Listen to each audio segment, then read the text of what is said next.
Bonsoir tout le monde, je suis tellement heureuse d'être là live ce soir avec vous. J'aime particulièrement l'histoire que j'ai écrite, pas que j'aime pas les autres que j'ai écrites, mais celle de ce soir, elle est venue me chercher en l'écrivant, donc j'espère tout autant qu'elle saura vous atteindre où elle doit vous atteindre. Alors je vais laisser juste quelques minutes pour que les gens se connectent ce soir. Déjà quelqu'un, salut, allô tout le monde. Oh, petite main. Alors, donc, encore une fois, pour vous rappeler, si vous aimez l'histoire que je vais vous partager, tout simplement me le faire savoir, soit par un commentaire, un petit thumbs up, vous pouvez même partager aussi, ça c'est l'idéal. J'adore ça quand vous partagez parce que ça donne la possibilité à d'autres de connaître ce que je fais, puis qui sait, ça peut leur faire du bien également. Et ben ça me rend très heureuse aussi. Alors, pour l'histoire de ce soir, ce qui m'en a inspiré, probablement que la semaine dernière, vous avez vu les posts que j'ai fait sur j'ose même l'appeler maintenant une amie à moi, Annie Deschaines, qui est une thérapeute en relation d'aide. Donc, j'ai fait même une entrevue avec elle pour parler un petit peu de ses services et ce qu'elle fait parce qu'on va collaborer ensemble. En fait, elle va partager mes histoires sur son blog. Puis moi, ben, en échange, ben, je parle d'elle tout simplement parce que je suis je ne sais pas pourquoi, mais je suis très attachée à cette personne-là. J'aime beaucoup la façon qu'elle s'exprime si librement, mais à cœur ouvert aussi.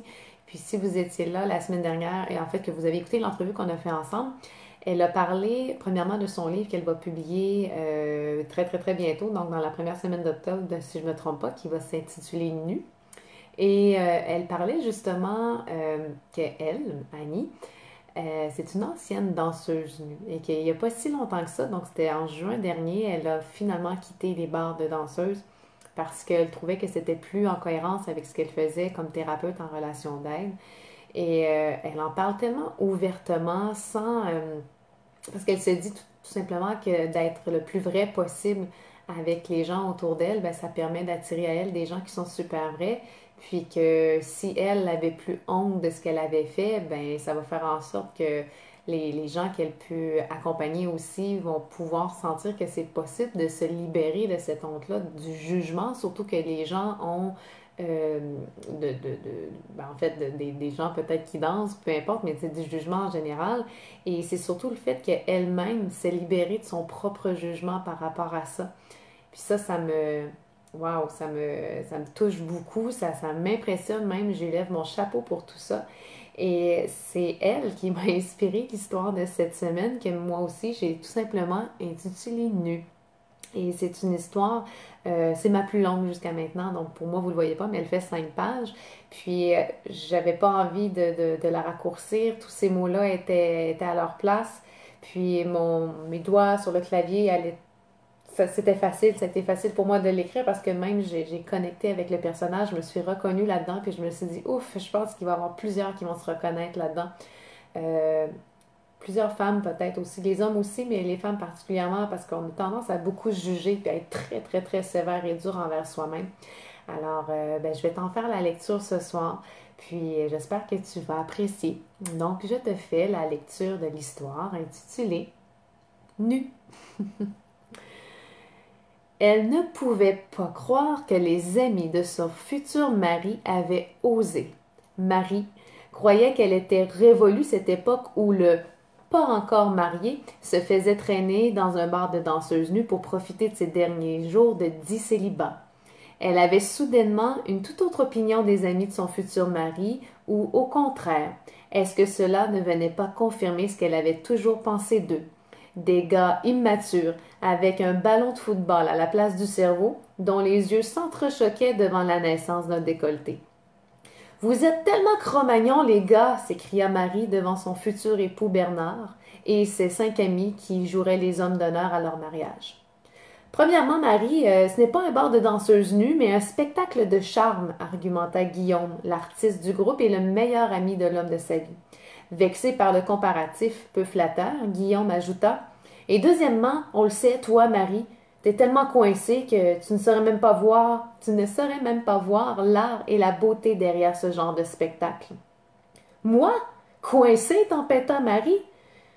Tu peux m'expliquer ce qu'il y a d'artistique, Guillaume, à regarder une femme qui, je m'excuse, manque de respect pour elle-même, qui fait onduler son corps jusqu'à ce que même les paillettes glissent de sur sa peau et qu'au final, c'est justement que de la peau qui reste?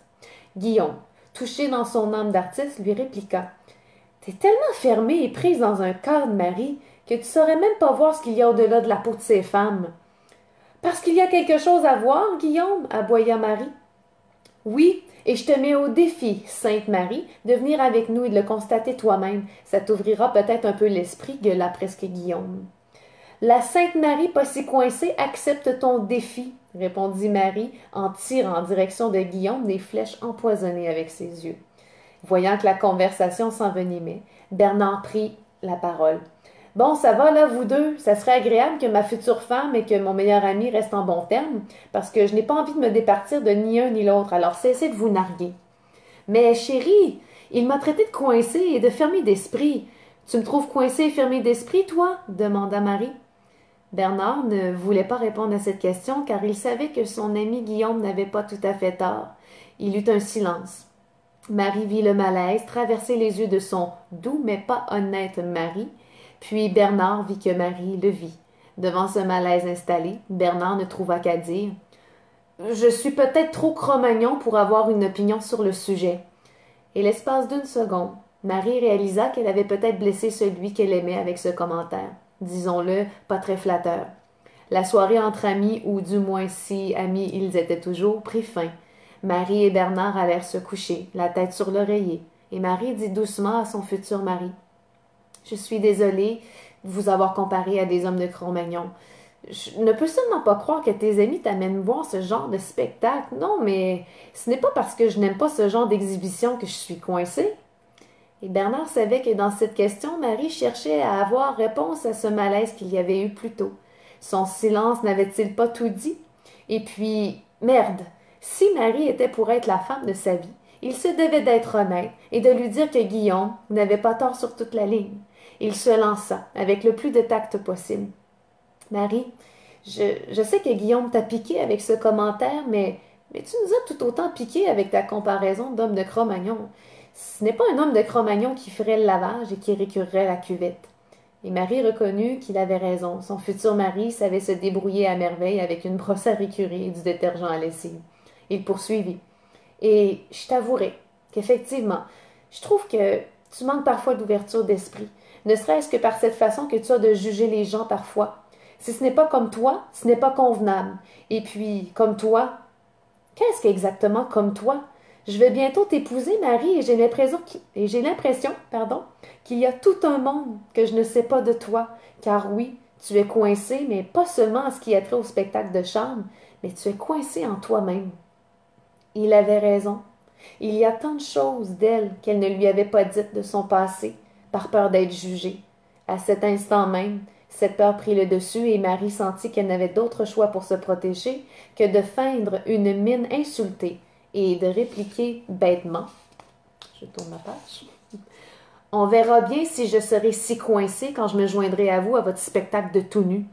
Et voyant que le message, même si doucement dit, n'avait pas trouvé chemin en sa douce, plus si douce, Bernard, déçu, tourna le dos à Marie, lui dit « C'est ça, un spectacle juste de tout nu, Marie. Bonne nuit. » Le soir était enfin venu de défendre sa réputation de pas si coincée. Marie, son futur mari et ses 5 amis se rendirent au cabaret charmés. Elle devait avouer que le décor n'avait rien de vulgaire. Au contraire, tout était très classe et de bon goût. Le décor lui rappelait le film Moulin Rouge. Elle aimait le doux parfum de rose qui flottait dans l'air et pour raison, un bouquet de roses se trouvait au centre de chaque table. Et ils avaient la chance, ou pas, d'être assis à la table juste devant la scène. C'était un petit cabaret intime où même les employés de plancher avaient beaucoup de classe dans leurs costumes noirs et blancs rehaussés d'un accent rouge bordeaux, aux nœuds papillons pour les hommes et aux petits foulards de soie au cou des femmes. Marie regarda les tables autour d'elle et elle fut surprise d'y voir beaucoup de femmes. Guillaume, qui vit exactement ce que Marie constatait, lui dit pour la piquer juste un peu « Des femmes de Cro-Magnon, Marie. » Elle lui répondit seulement par un sourire doux amer. Puis les lumières se tamisèrent. Un homme à la voix portante tout autant que son ventre s'écria. Bienvenue au cabaret charmé. Le nom de notre cabaret le dit, nous espérons que vous partirez d'ici charmé et que, qui sait, vous laisserez de plus en plus de place au charme dans votre vie. Mais avec la personne que vous aimez, hein? Et les gens se mirent à rire, et Marie ne put s'empêcher d'esquisser un sourire. Elle aima que le présentateur fasse cette précision.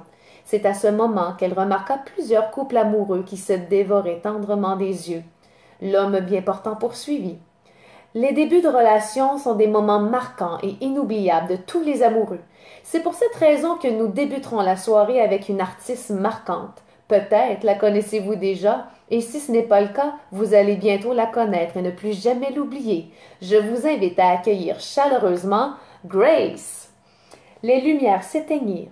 Des trompettes sulfureuses se mirent à résonner dans le cabaret, puis un projecteur s'alluma au centre de la scène sur de grands éventails en plumes blanches et dorées qui vacillaient sensuellement. Mal à l'aise, Marie baissa les yeux jusqu'à ce que la foule s'écrie « Waouh !» Elle osa lever les yeux à nouveau et effectivement, la femme qu'elle vit apparaître de derrière les éventails en plumes était « Waouh !» Ce n'était pas une de ces beautés qu'on voyait dans les magazines, non. Elle avait de belles rondeurs et même de la cellulite au ventre. Elle avait vraisemblablement, eu une ou peut-être même deux grossesses. Ses cheveux courts, couleur coucher de soleil, dessinaient merveilleusement les contours de sa mâchoire, tout en rehaussant les taches de rousseur sur ses joues. Elle était vêtue d'un costume léger au tissu métallique doré rehaussé de paillettes blanches. Elle était une déesse grecque. Marie pouvait même voir les grands yeux noisettes de Grace qui racontaient une histoire à chacun de ses mouvements. Marie se surprit même de reconnaître ce regard qui avait la même intensité que celui de sa chanteuse qu'elle affectionnait tant, Lara Fabian. Mais Grace n'avait pas besoin de voix pour s'exprimer. Tout son corps le faisait pour elle. Était-ce son vrai nom ou son nom de scène? Peu importe. Le nom de Grace lui allait à merveille, car Grace avait de la grâce et de la classe. Tout ça, même en se dénudant de plus en plus. Puis à un moment, le regard de Grace croisa celui de Marie. Marie ne sut dire ce qui se passait exactement, mais de ce regard naquit une connexion, un lien, comme si les deux femmes partageaient une histoire commune. Marie ne pouvait plus détacher son regard de cette femme qu'elle semblait connaître. Elle se sentait possédée, mais à la fois elle sentait que quelque chose changeait en elle, comme le début d'une libération. Grace fit glisser un à un ses gants chantoyants dorés et ses bas transparents étoilés, pour laisser place à de plus en plus de peau, à plus en plus de nudité, à ce que Marie ressentait comme à plus en plus de liberté. À chaque accessoire que Grace enlevait, c'était comme si elle se révélait, vraie, authentique, car bien que son costume l'enjolivait, plus elle se déshabillait, plus elle était belle. Plus elle se déshabillait, plus son corps exprimait sa vérité, sa liberté, sa vulnérabilité. Comme si, au fond, il n'y avait rien de plus beau que d'être soi-même. Plus elle se déshabillait, plus Marie sentait en elle une envie d'être, elle aussi, à nu. Grace se livrait à Marie, mais à tout un chacun assis dans ce cabaret, avec un abandon presque déconcertant. Marie réalisa qu'elle n'avait plus envie de juger personne dans ce cabaret, et surtout elle n'avait plus envie de juger cette femme, car cette femme sur cette scène ne jugeait personne devant elle, et surtout, elle ne jugeait pas.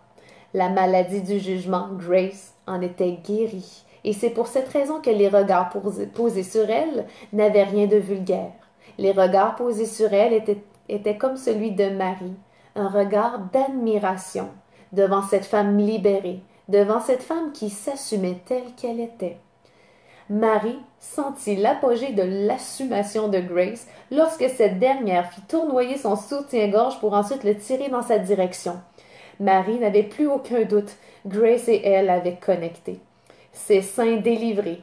Grace continuait de danser, qui elle était. Elle continuait de révéler son identité, de briller de toute son authenticité. Le soutien-gorge de Grace dans les mains. Marie sentit presque c'était le sien qu'elle venait de retirer. Comme si en arrachant son soutien-gorge, Grace avait arraché à Marie sa peur du jugement. Cette peur était là, entre ses mains. Marie toucha délicatement chaque partie du soutien-gorge, comme pour lui rappeler d'être plus délicate envers les autres et comme pour lui rappeler d'être plus délicate envers elle-même. Son cœur se gonfla d'amour, et ses yeux se gonflèrent de larmes. À ce moment, Grace descendit de la scène et s'approcha de la table où étaient assises Marie et les 6 hommes. Elle tendit les mains vers Marie comme pour récupérer son soutien-gorge, mais non. Grace se mit à l'applaudir, et elle s'écria « Applaudissez, tout le monde, cette femme libérée !» Dans le tonnerre d'applaudissements, Grace se pencha près de l'oreille de Marie et lui chuchota. Je te l'offre en souvenir du début de ta libération, la libération du non-jugement. Grace lui fit un clin d'œil et repartit vers la scène où le présentateur annonçait la fin du numéro. Marie se demandait si cette soirée n'avait pas été en fait tout orchestrée pour elle ou si la vie faisait vraiment trop bien les choses. Une prise de bec avec l'ami de son futur mari qui se terminait en éveil sur ce qui, disons-le, pourrissait sa vie. Marie voyait défiler devant ses yeux ces événements de son passé qu'elle n'avait pas osé révéler à l'homme qu'elle aimait et qu'elle allait bientôt épouser, par peur d'être jugée. Le spectacle et la soirée terminés, tous se rendirent au stationnement. Voyant que quelque chose s'était passé en Marie, Guillaume s'abstenut de commentaires et lui fit simplement un sourire. Marie répondit à son sourire en lui disant « Merci, Guillaume, de m'avoir mise au défi. T'as pas idée comment cette soirée vient de changer ma vie. » Et de retour à la maison, Bernard vit aussi qu'une transformation avait commencé à opérer en Marie. C'est à ce moment que Marie alla s'asseoir sur le canapé et lui dit « Mon amour, viens t'asseoir près de moi. J'aimerais me mettre à nu devant toi. » Pendant presque 3 heures, Marie lui raconta son passé, la peur qu'elle avait qu'elle le juge, cette même peur qui faisait qu'elle jugeait si facilement les autres. Profondément touché par ses aveux, le regard tendre et complice, Bernard prit le visage de sa douce entre ses mains et lui murmura « Je peux pas croire que j'ai la chance d'épouser une femme aussi extraordinaire que toi, Marie. Ce que tu viens de me révéler me fait t'aimer encore plus. Merci de t'être ouverte à moi. » Et c'était la fin de ma longue histoire de 5 pages qui s'intitulait Nue, avec Marie, le personnage de Sainte-Marie. Vous comprenez parfois que je choisis les noms selon des idées aussi qu'on a sur certains noms. Alors j'aimerais savoir si vous avez aimé l'histoire, si ça vous a touché autant que moi, parce que quand que je l'ai écrite, moi je me suis reconnue dans le personnage, parce que même si je fais ce que je fais, ça m'arrive d'avoir du jugement, puis je me rends compte que si j'en ai, c'est parce que j'en ai beaucoup envers moi-même, puis que si j'arrêtais de me juger, my God, ça serait tellement plus facile, je me sentirais tellement plus libre, puis ça ferait en sorte que j'aurais moins de jugement envers les autres aussi. Puis ça ferait juste que je m'accepterais comme je suis, je m'accueillerais à bras ouverts, je serais tellement comme pleine d'amour envers moi. Ça me permettrait d'être tellement pleine d'amour envers les autres. Puis je pense que ça simplifierait beaucoup nos relations, tout simplement comme ça, à être dans le non-jugement. Alors, ben, sur ce, wow, je vois des beaux commentaires, merci! Alors, sur ce, je vous souhaite une merveilleuse fin de soirée. Si vous avez apprécié l'histoire, encore une fois, commentaire, petit thumbs up, partage, ce qui serait vraiment génial. Puis, on se dit à la semaine prochaine pour une autre histoire qui peut être tout aussi touchante. Alors, sur ce, bye bye! Merci d'avoir été là!